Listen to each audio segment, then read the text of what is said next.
All right, you guys ready for another week of absolute unprecedented insanity? Just think that how things are right now, Monday, September 23rd, is the best they'll ever be. Just kidding. Well, maybe not. All right, welcome to State of Play on Mint Press News, a semi-weekly, no, what am I talking about? A bi-weekly editorial geopolitical news show hosted by myself, Greg Stoker. And of course, if you're looking at the title, we know what we're talking about. We are going to be talking about Lebanon. Of course, that's the new front that's really heating up. Last night, Israel launched extensive strikes into Lebanon, saying it identified Hezbollah plans for a large-scale rocket attack, killing 182 and wounding over 700. Those were old numbers. Now it's closer to 400 with, what is it, almost like 3,000 wounded? We're still getting conflicting reports, but we're basically just going off of what the Lebanese Health Ministry is saying. It's also likely that they are deploying new and devastating weapons. So what exactly is their strategy? The IDF. A large-scale bombing campaign and other intelligence operations that will degrade Hezbollah's command and control will not deter the organization.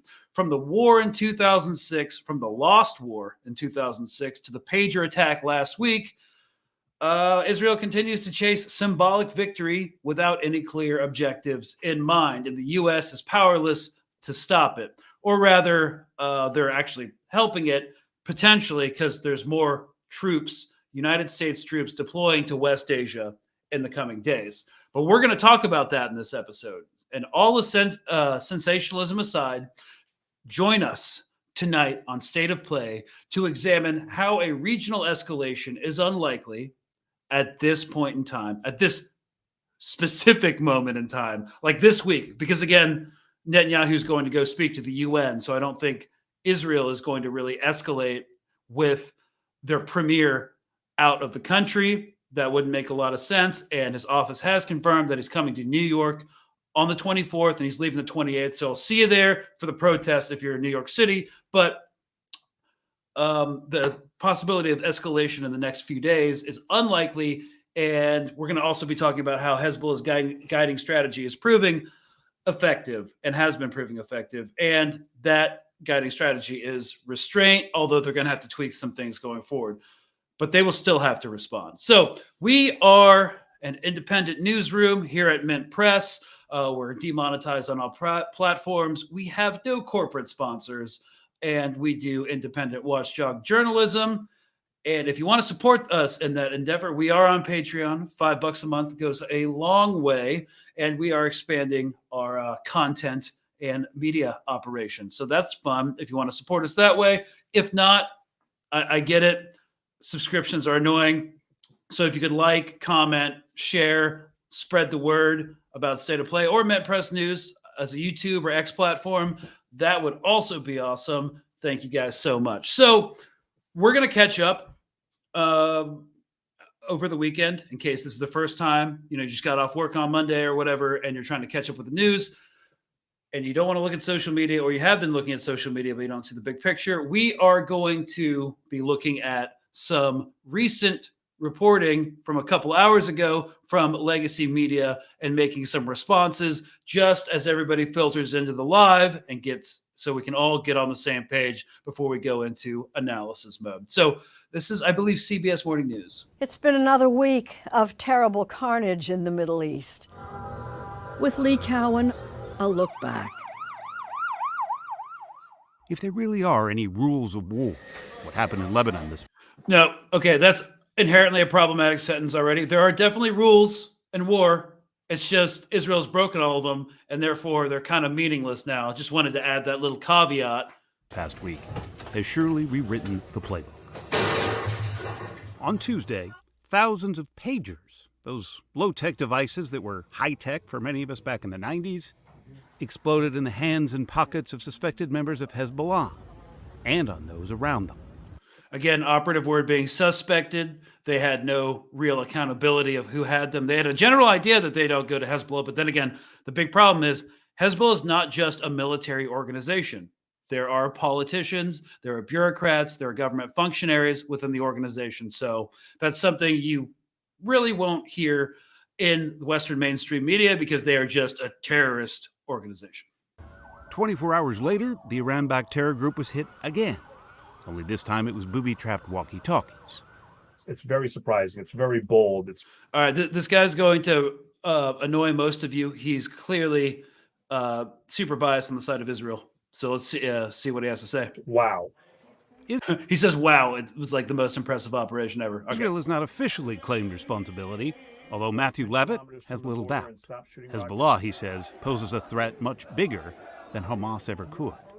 They have what they believe is a directive from God, and they're going to follow through if they have the capabilities.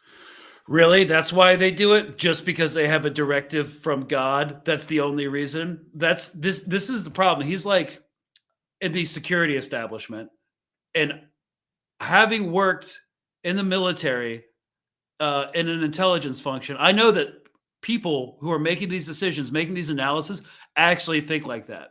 They're just like, oh, they're terrorists. They have a mandate from God, so they're going to do this. There's no critical thinking about occupation, about imperialism. So I actually do think he's being ingenuous when he says something like that. He's a former FBI counterterrorism analyst, now at the Washington Institute, who's written extensively about Hezbollah and its ties to Iran. Tactically, what Israel has done has been brilliant. They have except the blowback. We're going to talk about the blowback. Severely degraded Hezbollah's capabilities. They've severely degraded Hezbollah's ability to respond to Israeli things. I think the massive rocket attacks that are getting through the Iron Dome currently are kind of proving that they haven't massively, they definitely have degraded capabilities, but this idea that they're massively degraded is insane because Hezbollah, just like any other resistance front, has the capabilities to operate and take independent action between networks, between cells, between sections, without a rigid command hierarchy. They're really hoping that strategically, Hezbollah gets the message. Stop firing rockets into our country. Hezbollah has been firing those rockets on nearly a daily basis, ever since it joined in solidarity with Hamas in the wake of the deadly October 7th attacks. The 11-month barrage has forced more than 70,000 Israelis to abandon their homes and businesses. They have been okay. And again, because the Western mainstream media covers it a certain way, only from the lived experience of the Israelis, you will hear nothing about the people in southern Lebanon who have been getting bombed by Israel since last October. Very, very clear that they will forcibly move Hezbollah from the border because one way or another, they got to reclaim their territory, get their people back into their homes. That's not a surprise. It's not the first time Israel has targeted communication devices. All right, so this is some history. It's kind of important as historical artifacts, but no attack through communication devices has ever been this significant. In 1972, as part of its revenge on the Palestine Liberation Organization's massacre of 11 of its athletes at the Munich Olympics, 8 Palestinian commandos burst into the Israeli team's quarters. Israeli operatives planted explosives in the base of a telephone of a Palestinian diplomat in France. As dramatized in the movie Munich, it was his last phone call. Decades later, in 1996, Israel's internal security agency targeted a Hamas operative with an explosive detonated in his telephone as well. It's old school, old style tradecraft.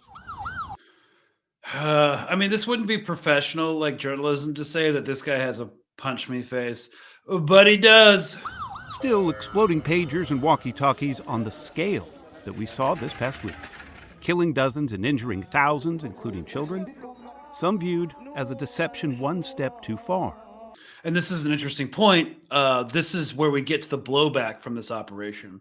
In the wake of this operation, you could see how defensive all the propagandists and Hezbollah people, especially on social media, were of this operation, calling it terrorism. They reacted very badly to this, and here's why. Because there's a grain of truth, more than a grain, there's a whole salt shaker of truth when it comes to this actually being a terrorist attack. And we're about to hear from a former director of the CIA who concurs. The United Nations labeled the operation a violation of international law, and it's raised some eyebrows here at home, too. The ability to be able to place an explosive in technology that is very prevalent these days. So this is Leon Panetta, director of the CIA under Obama. Yeah, under Obama.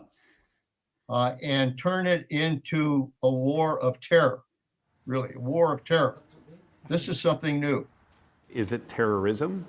I don't think there's any question that it's a form of terrorism. Former Defense Secretary and former Director of the CIA, Leon Panetta, wasted no words in describing what he fears may be the result of letting this particular genie out of the bottle. This has gone right into the supply chain, right into the supply chain. And when you have terror going into the supply chain, it makes people ask the question, what the hell is next? It sounds like you're genuinely worried. I am. This is a tactic that has repercussions. And we really don't know what those repercussions are going to be. At the very least, he's worried Israel's tactical decision has made the prospect of a wider war in the region closer than it's ever been. The forces of war are largely in control right now of what's going on. Do you think there should be condemnation for it? Should other nations step in, including us? I think it's going to be very important for the nations of the world to have a serious discussion about whether or not this isn't an area that everybody has to focus on, because if they don't try to deal with it now, mark my word, it is the battlefield of the future. Yeah, and that's a really good point. So what Leon Panetta there, former director of the CIA, who I don't know, just because he's I don't think he's a particularly good guy, to put it mildly. He's not wrong, though. We've talked before on this show about warfare and precedents and setting precedents. It's kind of like law, insofar as you need to be concerned about what precedents you set and what precedents you allow to not be set. So since October, we have a bunch of precedents now set for modern warfare going forward. And now the function and the waging of modern warfare has been forever changed in very dangerous ways. The state policy of directly targeting, raiding, and destroying hospitals, that's now normalized because Gaza. And now we have this. We have, actually, no, wait, I'm jumping through a few things that have been normalized. So you have the hospitals, you have the complete targeting of all infrastructure. You now have the narrative to not let humanitarian aid into a starving population because it's being stolen by terrorists. What else do we got? Oh, yeah, we have the targeting of homes and other civilian sites because there is a potential that there's weapons caches there, which we're going to see later with this new Operation Northern Arrows is what they're calling the Hezbollah, anti-Hezbollah offensive in South Lebanon. So yes, a lot of stuff has been normalized. And now sneaking explosives into the supply chain, well, if anyone else did it, there would be massive global condemnation. But Israel has been allowed to normalize everything it does in the name of self-defense and counter-terrorism. But there are consequences for certain things. So Hezbollah has to respond, and they're currently responding.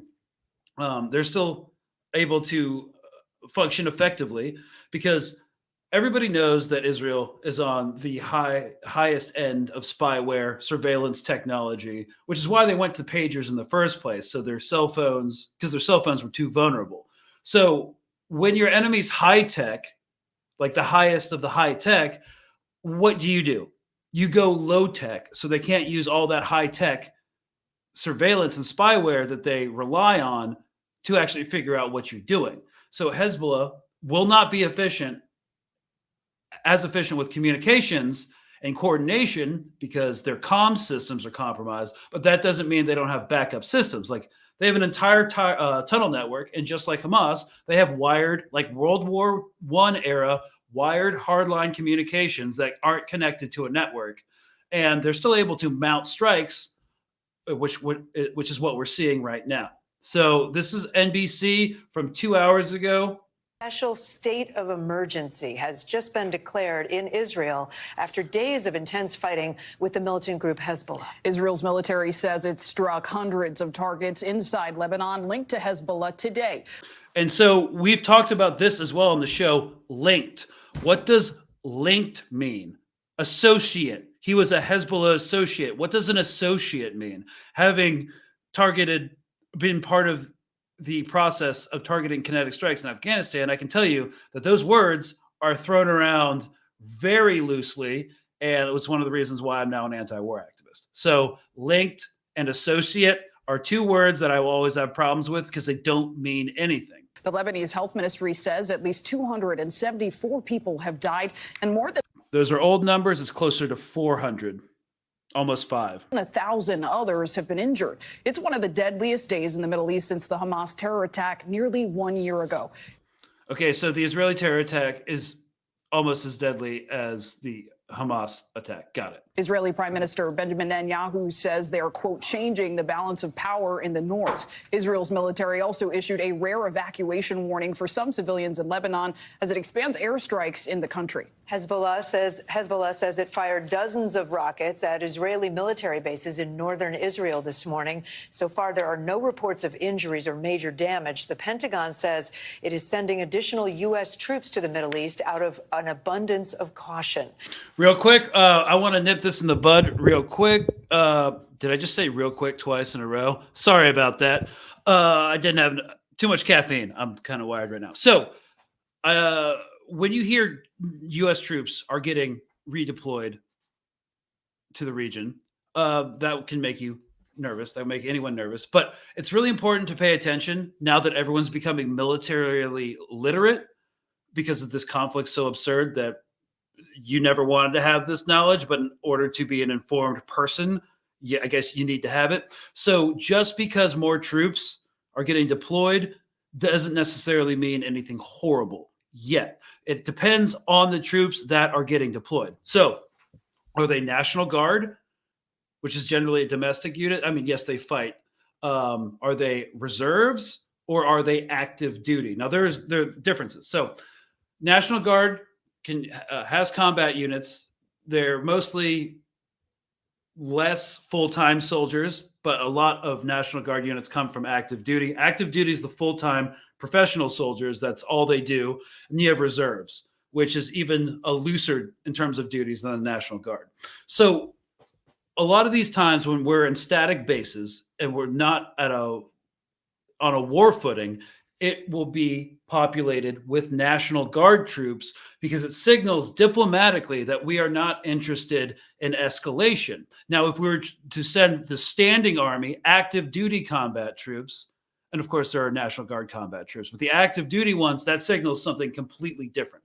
So as of right now, there's no news articles posted about what troops are being deployed, but I'm still deeply connected to the military. So the Pennsylvania National Guard is going to Syria to replace the New Jersey National Guard in Operation Inherent Resolve, which is the counter-Islamic State operation in Syria. It's more like Islamic State and, protect some oil in the region. But yes, so that was a scheduled troop movement. And then they are deploying more reserves. These are going to be more support forces, not combat troops, to Jordan. And those are the extra troops being sent. As of right now, no one's heard of any active duty orders for combat units to be sent to West Asia. So I just wanted to clarify that. I've been seeing a lot of misinformation. That's where things stand right now. So nobody freak out yet. We'll see what happens next week. But as of right now, no active duty orders. NBC News international correspondent Matt Bradley is with us in Beirut. Matt, what exactly does this special state of emergency declared by Israel mean? And what else do we know about the Israeli strikes into Lebanon? Yeah, well, these sort of states of emergency have been declared before, and this is a power that normally is reserved to the Minister of Defense or other high-level officials in Israel when they feel as though there's about to be an attack that could bring in the civilian population of Israel. Now, again, this isn't the first time, and by Israeli law, it lasts for 48 hours, and that's how long it's going to be lasting in this case. It gives the military broader powers in order to restrict the movements of Israeli citizens in the state of Israel, which normally is something that they cannot do. But that means that essentially that Israel is going to be under some level of martial law. They can shut down institutions. They can order Israeli citizens.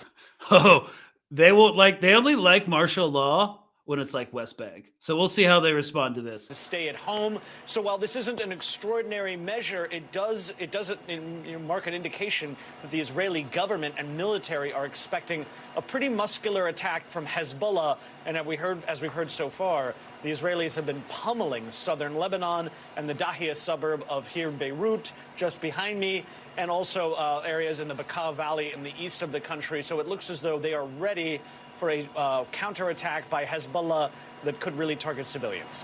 Guys. And Matt, we know here in...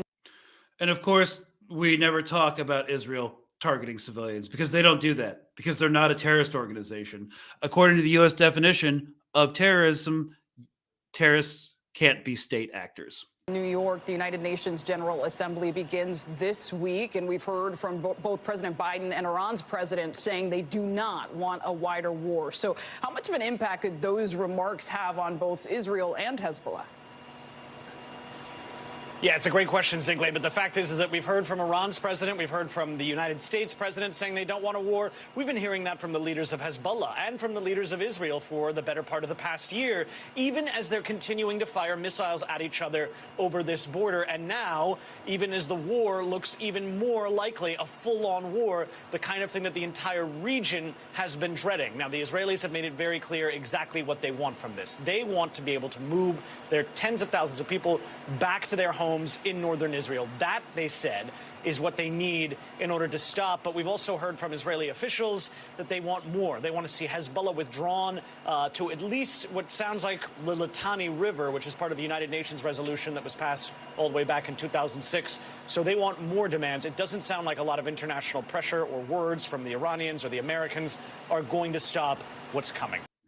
Oh, yeah. The words from the Americans are definitely not going to stop anything that happens in West Asia anymore, because the Biden administration's policy towards Israel has been a complete and utter failure. So real quick, to kind of give you some insight into how the Israeli establishment, dictated by the Likud party, feels, and we're kind of getting out of the weekend update. So we can look at this really crazy article. Let me pull it up. I just found it. Here's what they always do. Israeli minister claims Lebanon cannot be defined as a state because that's how Israel justifies its violence. Okay? Because violence doesn't count if it's being done against people. It only counts if it's being done against a sovereign state. So they need to de-statify. It's not a word, but you know what I'm saying. Lebanon, revoke the public perception around its statehood. So the IDF should establish a buffer zone inside of its territory. So this is nothing new.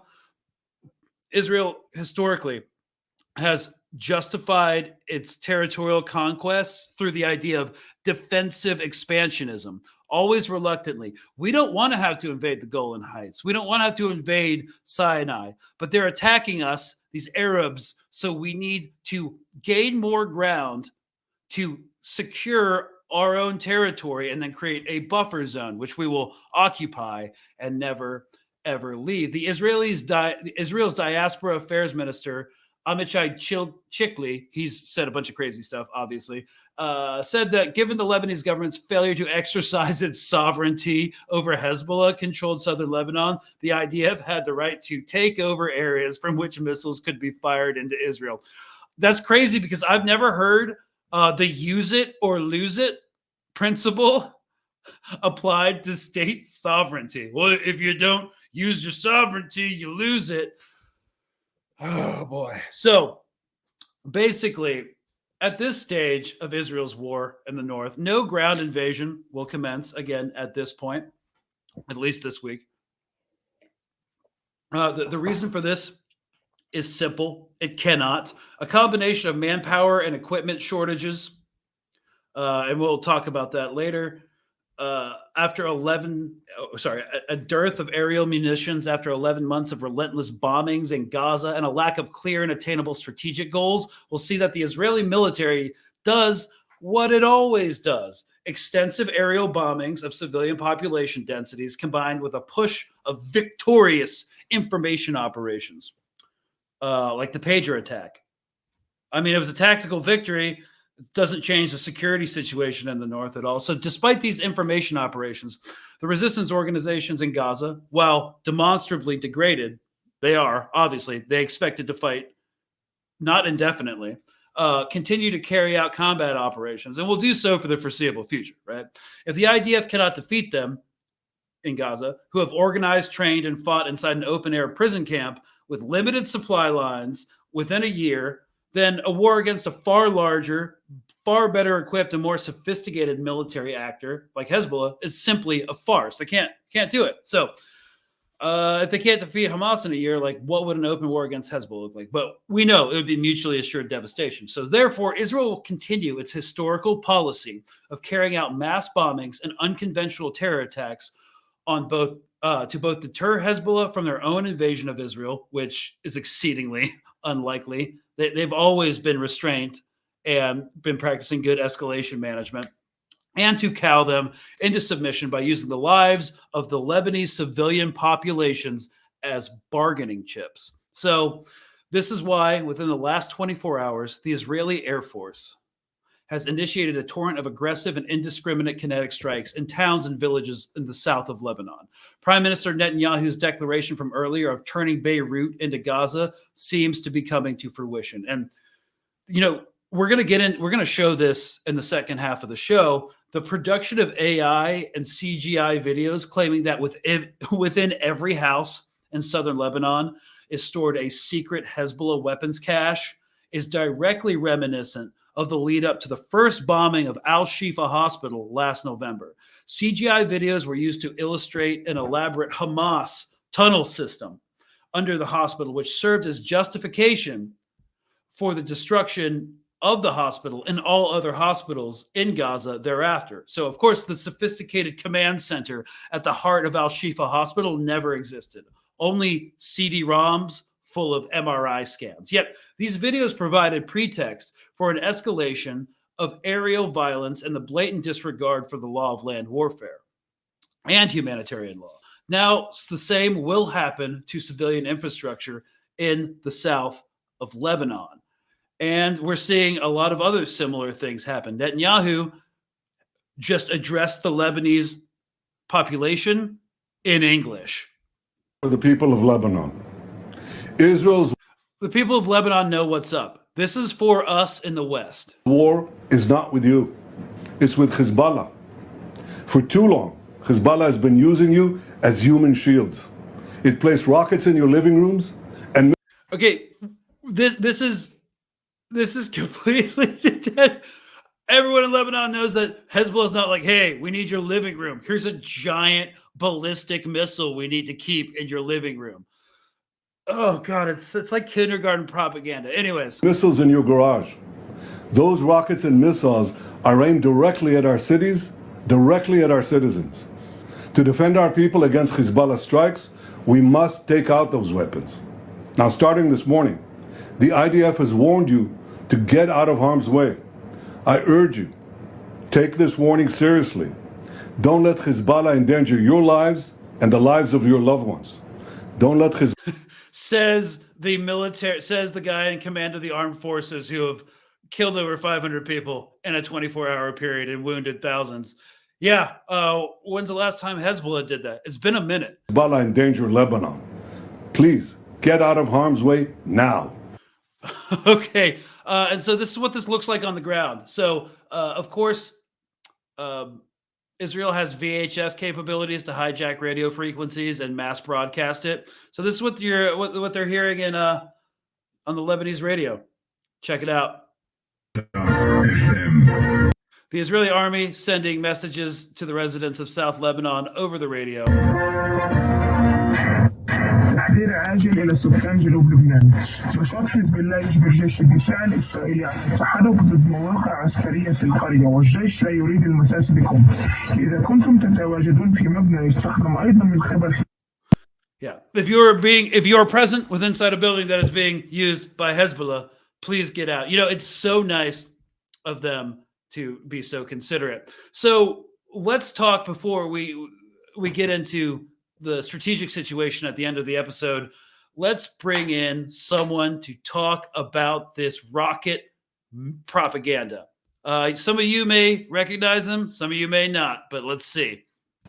All right, so tonight on State of Play, we're going to do a quick segment on IDF propaganda, how it's mobilized, how they use it to manufacture consent for the acceptance of the IDF or the Israeli Air Force just indiscriminately dropping civilian targets. We saw the same thing in Gaza, starting with Al-Shifa Hospital, saying that there was a CGI map of the tunnels beneath it that never existed. Now we're seeing the same sort of IDF propaganda, but for every household in the Bekaa Valley and by extension, South Beirut. So in order to talk about that, we are joined today by Jason Green on Instagram, TikTok, social media as Generational News. He was a former air defense artillery major back in the day, and he's going to lend us some expertise when it comes to missiles, the countering, or the rockets, missiles, the countering of said ordnance, and how all of this propaganda is completely infeasible. Thank you so much for coming on.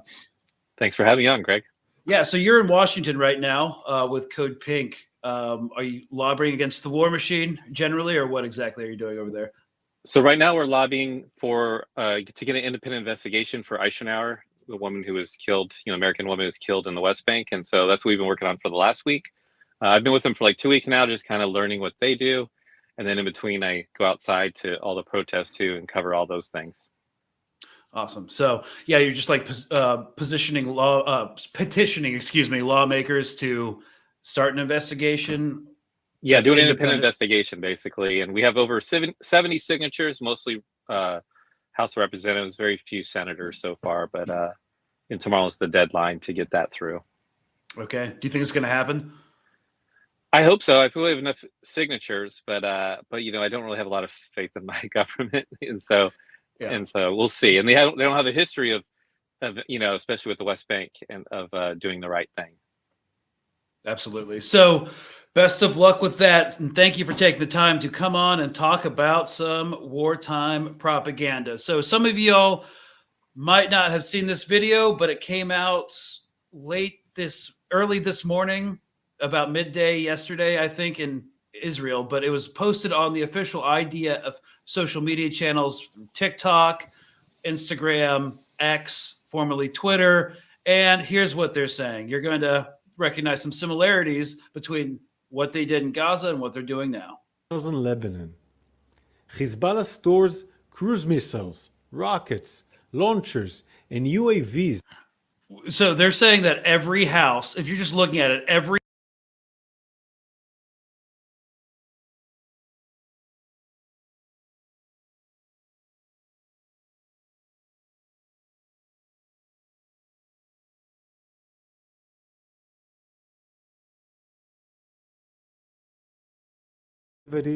locating the weapons and destroying them with precise intelligence-based strikes.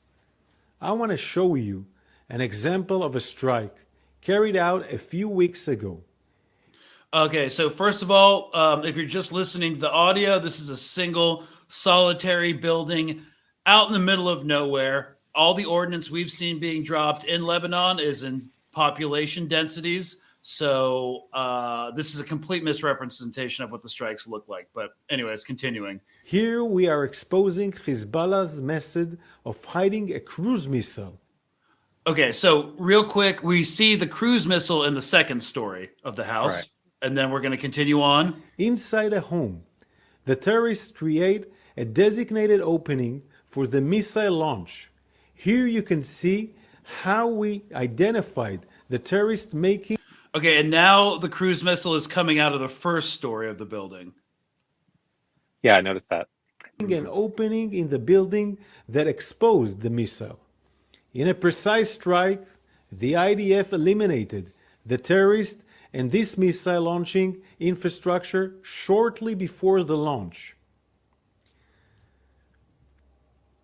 Shortly, the IDF will engage in extensive precise strikes, extensive indiscriminate attacks against terror targets which against whoever have been embedded widely throughout Lebanon. We ask residents of Lebanese villages to pay attention to the message and warning. Okay, yeah. So you posted that earlier.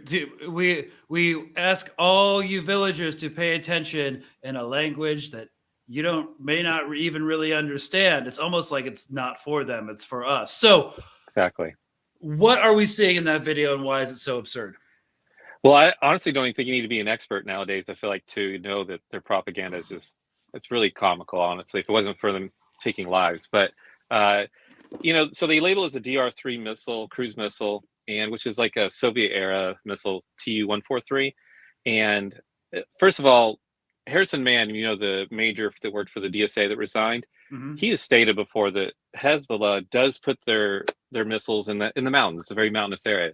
Most countries that have mountains and they have any type of missile system, they hide them in the mountains. That's the best thing to do, really. Some are going to be on launchers, of course, but he stated, and he has that information, current information. So putting them in a house, first of all, you have to build that structure to hold. If it's on the second floor or first floor, it's hard to tell. It looks like second floor in some of the videos, but that missile is 2,700 pounds. And that's not counting the launcher that launches it. And so it's going to probably add another 1,000 or 2,000 pounds. So I don't know much about building houses, but I feel like it's a very strong house you're going to have to make. And the length of that is 26 feet. The wingspan is 7.5 feet. So, and my question would be, if first of all, if you just build that house strong enough to hold that, then you have to crane that in, because we have much smaller missiles that we use cranes for. And so you have to crane that in and then put on the top floor so the family can live in the living room. And then what happens when you use it once, then you have to reload it, or you can't slide it in the opening, with a crane. I feel like that'd be very difficult for 2,700 pounds. But so yeah, it just makes zero sense why you would even do that or take that time when they have them in the mountains, and they have them on trucks. But so yeah, it makes zero sense. Also in the back area too, I was like, is there an opening in the back for the back blast area? So you typically want some space whenever you fire a missile, and so yeah, nothing makes sense with this. I don't even know why. They're not even really trying now, it feels like. Yeah, I think they've set the precedent in Gaza, so people just go along with it now. Yeah. Because of course we've talked about this before. The word terrorist is a thought terminating cliche. It's like, oh, makes sense that terrorists would, I guess, hide weapons inside every civilian house in southern Lebanon, because that totally wouldn't alienate the population from them and cause the population to retaliate against Hezbollah. So okay, now with regards to what they're dropping, I don't know if you saw this massive explosion at night. Let me pull it up real quick. Everyone's saying this is a tactical nuke. This is not a tactical nuke. There'd be every radiological alarm and seismometer on the planet dinging if they even dropped a TAC nuke, which is a small nuclear bomb that could be fired out of an artillery cannon and only has a 45-second half-life. So we'd know if it was a nuke, but we're seeing this.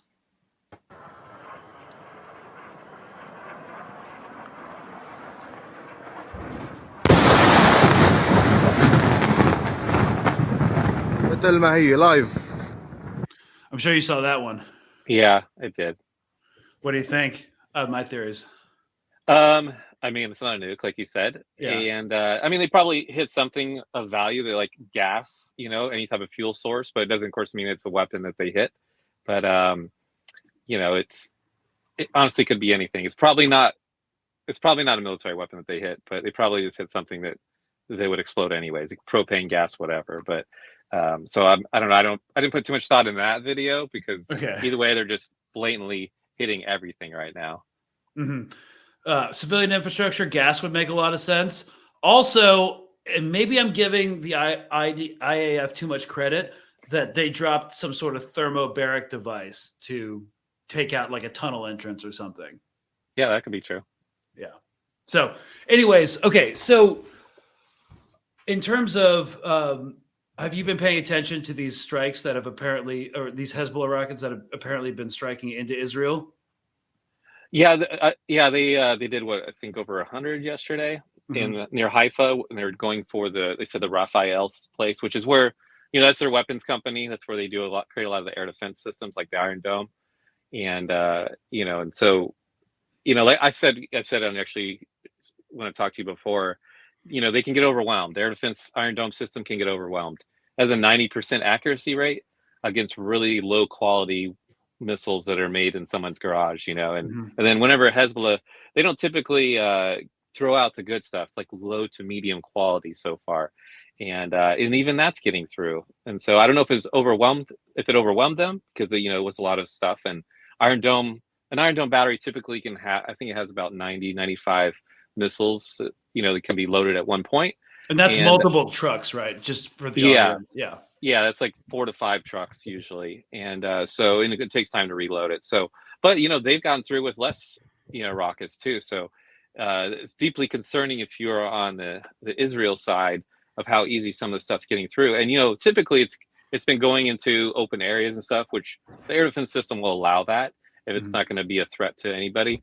But those hit residential areas, so those should be protected. And so I would question why did it get through like that? Basically to be able to say that perhaps Hezbollah is intentionally targeting civilian areas. That's true. You never know with their propaganda. Yeah.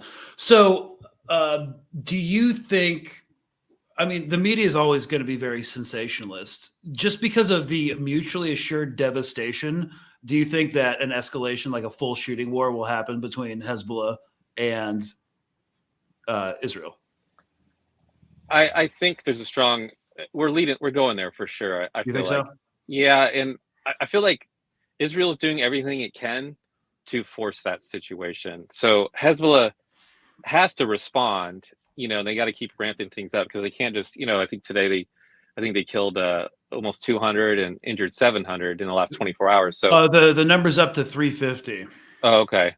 And Yeah. so they're doing everything they can do to start this, Israel is. And so I think, Hezbollah is trying not to, but the reality is you got to eventually respond. And so I think it's going to get ugly. I just don't know how ugly, but I could definitely see it ramping up pretty soon, and then, I don't know if you saw, but we got more soldiers deploying in that area now too. Yeah, I heard that, first of all, it was one unit that's going to the Middle East is going to be Pennsylvania National Guard, and they're replacing the New Jersey National Guard as a part of Operation Inherent Resolve in Syria. And then there's a couple reserve units going to Jordan. I was looking at that too, because I was looking for active duty units. I don't think we're seeing any yet. So I only saw the headline, and it was right before we got on. So I didn't see any details of that yet. So sounds a little less serious so far then when you say that. I'm not, because the rotation was planned, right?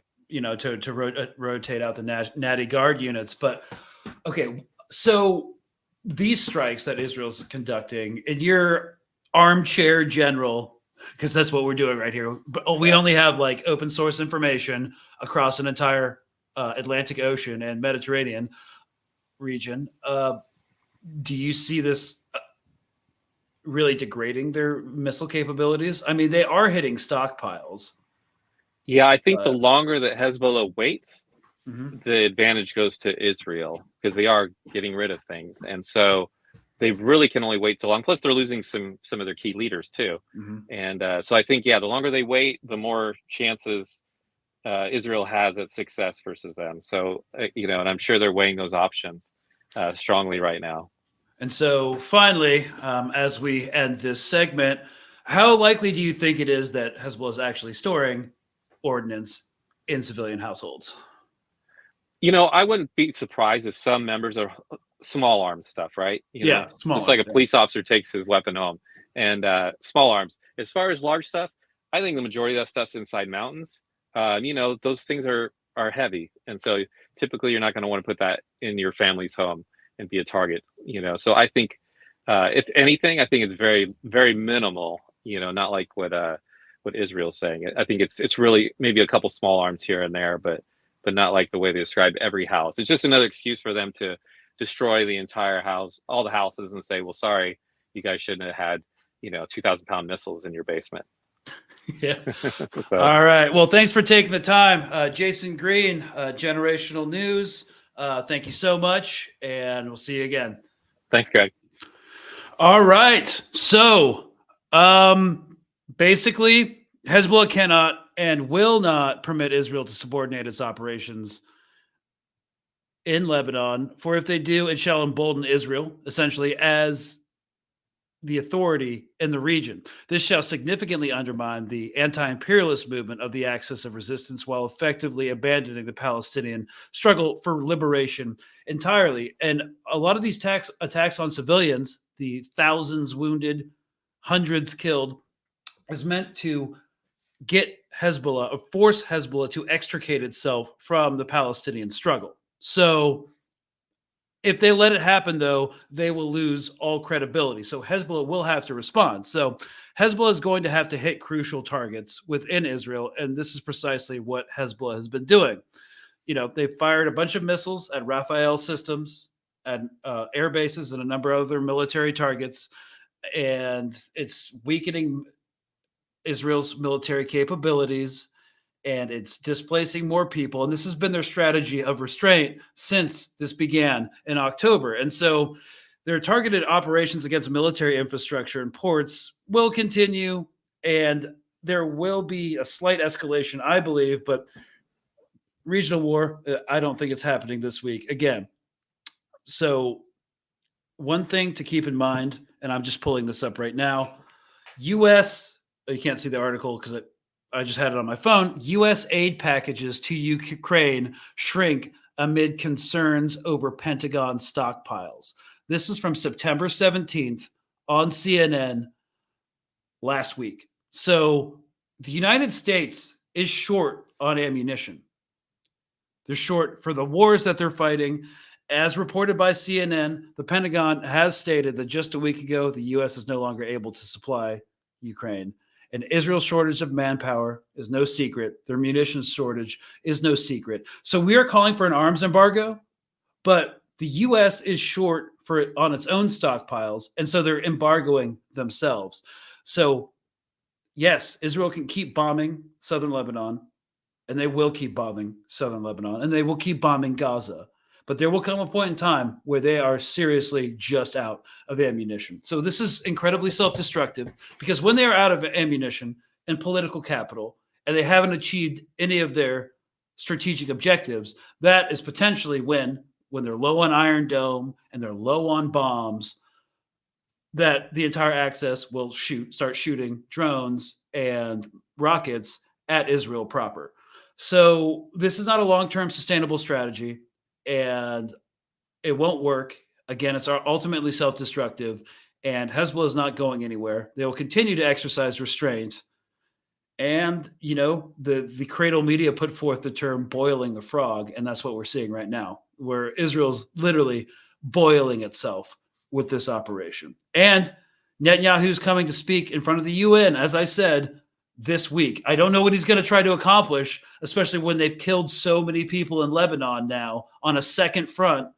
So, closer and closer to pariah statehood. Their idea is, it's not a real idea. Their idea is target devastation and to take part of southern Lebanon into their own territories through a buffer zone. But what they're saying is they are escalating in order to force Hezbollah to back down, which they won't. So, they're not going to accomplish any of their strategic objectives here, just like they didn't in Gaza. And they're only degrading their own credibility in the world stage and degrading their military capability, and by extension, the United States military capability, because we're running out of bombs. So this operation is going to get worse, though. They shut down Al Jazeera's press office in West Bank. So what violence is going to increase there as well. Violence in Gaza will also increase. And this is just late-stage colonial violence That's all they know now is doubling down on violence. And that's what will be their destruction. Just like every other colonial project in history, when they start losing grip on the territory. And the violence will only speed their own destruction. So that's something to keep in mind, as this last weekend was insane. So let's get into some questions. Okay, 8 minutes. Brutally Remastered said, no, they didn't take out.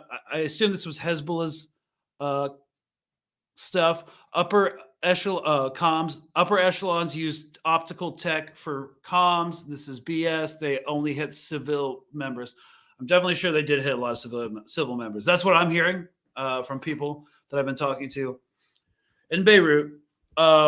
Optical comms, I really haven't heard much confirmation of that. That's developed by NASA to send information through light instead of radio signals. I've heard of some applications of that on the ground, but I don't know how they would use it, because it usually requires direct line of sight from the transceiver sending the light to the receiver receiving the light signals. So I'm not too sure about that, but I promise to look more into it. How dumb do you have to be if you actually believe these lies? You're referring to IDF propaganda?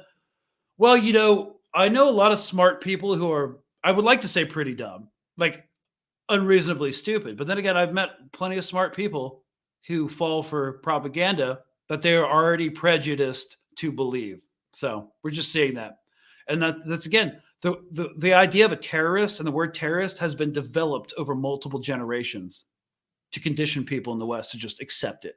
So are they dumb or just heavily propagandized? That's for y'all to determine in the comments section. I don't have enough time to get philosophical about this. So perhaps Psalm 83 will be helpful with understanding how the IDF will defeat Hezbollah. Fighting the God of Israel is futile. Okay, next. It's not a tactical nuke. Thank you, Brian. It's not a tactical nuke. Again, every radiological. Sorry, I can't get over that last comment. Okay. It's definitely not a tactical nuke, because every radiological sensor and seismometer on the planet would be freaking out right now. And some of those are privately owned by independent science agencies, and they would definitely publish that. So, someone in the comments was asking who is responsible for the Beirut port bombing in 2020. I don't know. There's a really good option to the south of Beirut, and it's not Hezbollah. So, yes, I definitely do believe that massive, crazy explosion in the Beirut port was a fuel air bomb, i.e. an aerosol bomb, i.e. a thermobaric weapon or a vacuum bomb, which has a two-phase explosion. The first shoots out a bunch of aerosol, like fuel particles, out into the air, and the second explosion ignites it and literally sets the air on fire, causes massive overpressure, because it's more powerful per explosive yield than an actual regular bomb. Because usually in explosive mixtures, there's an accelerant that activates all the explosive compounds, and you have to mix it in with it. And this is being very reductive. But because of how ignition works, the accelerant inside a fuel air bomb is the air in between fuel particles. So have you ever heard of like a sawmill or a flour mill just exploding? Because if you took a lighter to flour, it generally doesn't light on fire.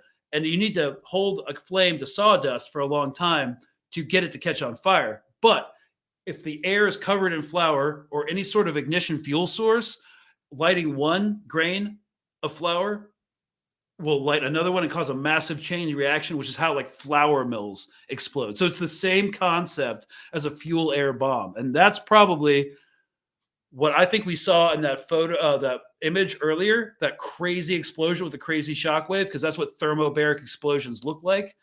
And that's what happened at the Beirut port. That's my working theory. So,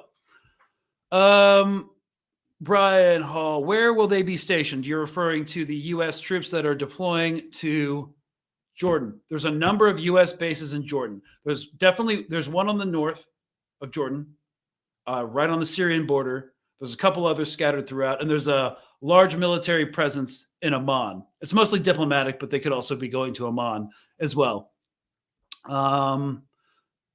Don't vote for Trump. Okay, don't vote for Trump. We don't support Harris. Don't vote third party. Doesn't make sense. Ooh, I don't think we have enough time for politics. Sorry. But they blew up most radios, phones, or other electronics. When they killed 200 plus people and injured 700 people, those were all Hezbollah. No, we have reports, verified reports, that entire families are being killed in Lebanon. Like elderly people, children. There's not Hezbollah. No, it's just like Gaza. Yes, they've killed plenty of Hamas and PIJ fighters because that's just what happens when you have air superiority and an entire fleet of Reaper and Predator drones. You're going to kill a lot of people, and some of them are going to be resistance fighters. They've lost a lot of guys. They have. But to say that most of them weren't civilians is absolutely insane. So no, most of these casualties, I'd say the overwhelming majority of these casualties coming out of Lebanon, based off of history, are going to be civilians. And again, this is a point that nobody wants to bring up because the word terrorist, there are plenty of Hezbollah civilians because it's also a civil institution. So again, that's why I brought up this word linked to Hezbollah, a Hezbollah associate. It's just language that means nothing because it's so vague, and it also discounts the fact that there are Hamas civil servants, there are Hezbollah civil servants, and there are civilians, lots of civilians within both of these organizations. That has no right to exist, much less self-defense. It's not really a question, but CENTCOM has met with Jordan, UAE, Saudi, Egypt to come up with a defense plan for Israel. That's been in the works for a while. I'm not sure how viable it is, but we'll follow up on that. What are the impacts in Israel after these crucial strikes from Hez? Okay, I think this is going to be our last question because it's going to take me 90 seconds to answer. What are the impacts in Israel after these crucial strikes from Hez? Okay, so first of all, they're not doing as much damage, obviously, to Israel as Israel's doing to Hezbollah. Israel has fighter bombers and massive bombs. Hezbollah just has rockets, a lot of which get intercepted by the Iron Dome, which is incredibly expensive for the United States, by the way, because each Iron Dome intercept costs us about $150,000. Yay! But you don't have free dental, So the effect is actually significant because people in Lebanon have a lot higher threshold for absorbing violence because they've been doing it for so long than Israel has. So these Hezbollah strikes, in short, have a much greater effect on the psyche of the Israeli citizens than they will on people in Lebanon because it's just more of the same. And, they have nowhere else to go. A lot of people in Israel have everywhere else to go. But beyond that, I would have to, and I haven't had enough time because the strikes just happened, to analyze what they hit and make a more in-depth analysis and projection of what's going on. So again, this strategy won't work out for Israel because there really is no strategy or any defined operational goals. So thank you guys so much for watching. We're out of time. Hope you enjoyed this one, and we'll see you sometime this week. I'm not really sure because I'm headed to New York for the Netanyahu protest that's happening at the UN on the 26th in Manhattan. So that's going to really mess with the state of play thing. It's up in the air. We are kind of a flexible show around here just because, we travel and do other stuff. So we will let you know, though. So hope to see you on the next episode, and we will keep you posted. And cheers, y'all. See you on the next one.